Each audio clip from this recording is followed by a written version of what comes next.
छोलिया हो या लोबिया, सफेद चने या काले चने, सब कुछ मजेदार बने।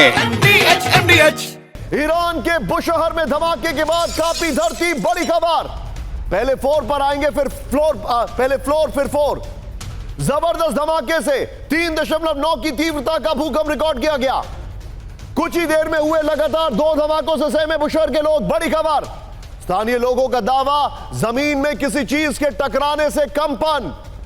ईरान के एयरफोर्स बेस के नजदीक भूकंप को लेकर सवाल, बड़ी खबर है। ओपन सोर्स इंटेल के हवाले से बड़ी खबर। मेरे बगल में ब्रेक करिए। ईरान के बुशहर में धमाके के बाद कांपी धरती, जबरदस्त धमाके से 3.9 की तीव्रता का भूकंप रिकॉर्ड। कुछ ही देर में हुए लगातार 2 धमाकों से सहमे बुशहर के लोग। स्थानीय लोगों का दावा, जमीन में किसी चीज के टकराने से कंपन। ईरान के एयरफोर्स बेस के नजदीक भूकंप को लेकर सवाल, क्या यह ईरान का न्यूक्लियर टेस्ट है? क्या ईरान ने न्यूक्लियर टेस्ट किया है? फुल स्क्रीन ब्रेकिंग दिखाइए, बड़ी खबर मैं दिखा रहा हूं। यह आज की बड़ी खबर है, क्योंकि बहुत कुछ ऐसा लग रहा है, कुछ कंपन हुई है। एयरफोर्स बेस के नजदीक है यह खबर और यह सवाल खड़े हो रहे हैं। ब्रेकिंग और शॉट दिखाइए, बड़ी खबर है। यह शॉट प्रतीकात्मक है, सिंबॉलिक है। देखिए जरा 50-50 में। Yes well done. ये देखिए, यह इस वक्त की बड़ी खबर मैं आपको दिखा रहा हूं। यह प्रतीकात्मक शॉट है। अपने दर्शकों को बताना चाहूंगा, प्लीज उसमें लिखवा दीजिए।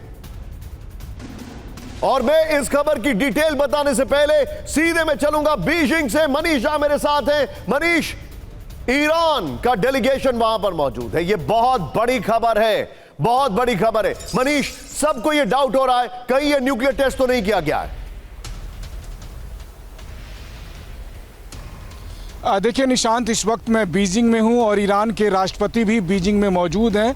और कुछ ही देर पहले, मतलब मुझे लगता है आधा घंटा पहले, चीन के राष्ट्रपति शी जिनपिंग और ईरान के राष्ट्रपति महमूद पेजेश्कियान के बीच मुलाकात हुई है। अब इसका कनेक्शन अगर आप देखें तो ये संयोग की बात है कि रूस और यूक्रेन का युद्ध जब शुरू हुआ था, उससे ठीक पहले पुतिन आए थे बीजिंग, और उसके बाद रूस और यूक्रेन का युद्ध शुरू हो गया था। हालांकि पुतिन अभी भी बीजिंग में हैं, तो होने के लिए तो कुछ भी हो सकता है कि यहाँ जब ईरान के राष्ट्रपति हों और जब चीन का समर्थन उसे मिल रहा है, ऐसी स्थिति में ईरान इस तरह का कोई स्टेप उठाए। हालांकि अभी कुछ जानकारी आना बाकी है कि क्या ये कोई न्यूक्लियर टेस्ट था या फिर। मैं आपके पास वापस आ रहा हूं। Be with me Manish. मैं पहले सवाल दिखाऊंगा, उसके बाद फ्लोर पे आऊंगा। पहले सवाल दिखाइए। ये आज की सबसे बड़ी खबर है और मैं चाहूंगा ये खबर की ब्रेकिंग और शॉट मेरे बगल में दिखाइए। ये है बुशहर, जो इलाका मैं आपको दिखा रहा हूं। यहां पर पोर्ट के नजदीक, थोड़ा सा आपको नीचे पैन करना पड़ेगा गुलशन भाई, ये देखिए, पुल आउट करना पड़ेगा। पोर्ट के नजदीक धमाका हुआ है और फिर उसके बाद भूकंप आया। सवाल क्या है, दिखाइए। क्या ईरान ने कोई न्यूक्लियर टेस्ट किया है? बड़ा सवाल। नेक्स्ट, क्यों लोगों ने कहा कि भूकंप नहीं आया? तीसरा सवाल, मिलिट्री बेस के नजदीक तेज कंपन की वजह क्या है? फिर चौथा सवाल, ये हमारे सामने जो सवाल आ रहे हैं कि आखिर कैसे 2 धमाके के बाद ये भूकंप की खबरें आ रही हैं और दोनों कंटिन्यूसली एक साथ धमाके हुए। मैं चाहूंगा ब्रेकिंग और शॉट लीजिए, वॉल लीजिए, सीधे चलिए। जनरल शंकर प्रसाद सर मेरे साथ हैं। सर, थोड़ा सा शॉर्ट रिएक्शन लूंगा। ये बहुत बड़ी खबर है। क्या ईरान ने न्यूक्लियर टेस्ट किया है? हर कोई ये जानना चाहता है। That's the big question of the day sir. Nishant, ये कहना बहुत कठिन है कि न्यूक्लियर टेस्ट हुआ है या कोई अर्थक्वेक आया है। आपने अभी देखा अफगानिस्तान जो उसका नेबर है, वहाँ एक अभी अर्थक्वेक आया था। क्या उसके साथ भी जोड़ा जा सकता है? क्या उसी की वजह से ये हुआ हो? एक तो ये पॉसिबिलिटी हमें रूल आउट नहीं करनी चाहिए। दूसरी ये पॉसिबिलिटी देखनी चाहिए कि अभी 1.5-2 महीने पहले वहाँ अटैक हुआ है B-52 बॉम्बर्स के संग। उसने कुछ ना कुछ तो डैमेज किया होगा। हालांकि जो रिफाइंड यूरेनियम था वो शायद डिस्ट्रॉय नहीं कर पाए थे, उसको वहाँ से तब्दीली कर दी गई थी, शिफ्ट कर दिया गया था। तो I am sorry, I am unable to make understood. लेकिन सर, मैं आपसे सिमिलैरिटीज कुछ पूछ रहा हूँ। सिमिलैरिटीज मैं कुछ पूछ रहा हूँ। You right, okay, I take your point. मैं चाहूंगा एक बार मनीष को लेकर आइए। मनीष, कुछ सिमिलैरिटीज बताइए। देखिए, पहला तो एयरफोर्स बेस के नजदीक हुआ है, नंबर 1। ये आई मीन ये संयोग है या प्रयोग है?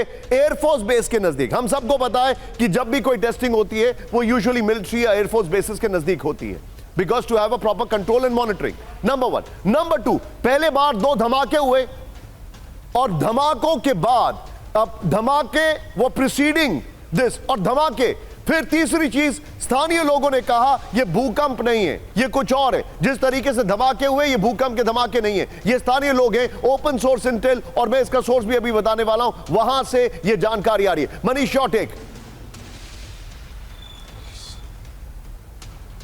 देखिए, इसमें कोई दो राय नहीं कि जो लोकेशन है वो बहुत सेंसिटिव है, साथ ही वहाँ से लोकल लोगों का जो इन्फॉर्मेशन है वो भी इस बात पर कई सारे सवाल खड़े करता है। और इन दोनों के अलावा जो तीसरी बात है वो है कि समय बहुत माकूल है ईरान के लिए इस मामले में, कि ईरान के राष्ट्रपति पहले एससीओ के जैसे बड़े मंच पर थे और उसके बाद फिर वो बीजिंग में आए, तो इस तरह का इंटरनेशनल सपोर्ट इस वक्त उन्हें हासिल हो रहा है।